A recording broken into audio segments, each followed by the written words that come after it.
अस्सलाम वालेकुम। आप देख रहे हैं हमारा यूट्यूब चैनल ख्वाबों की ताबीर। यहाँ पर आपको बहुत ही मुस्तनद ताबीरें देखने का मौका मिलेगा।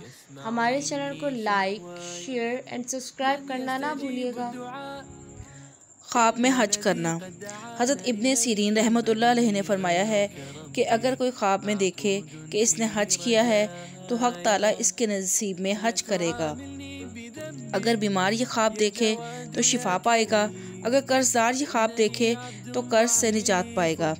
अगर मुसाफिर देखे तो वतन को सलामती से वापस आएगा।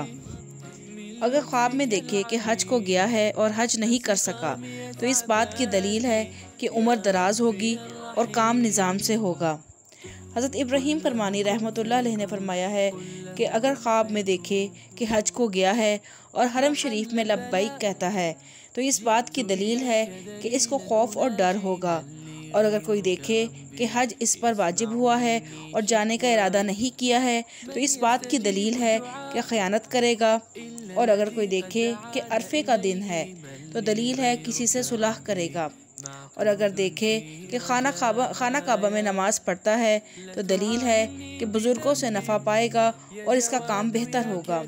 हज़रत जाफ़िर सादिक रहमतुल्लाह अलैह ने फरमाया है कि ख्वाब में हज करना 7 वजह पर है।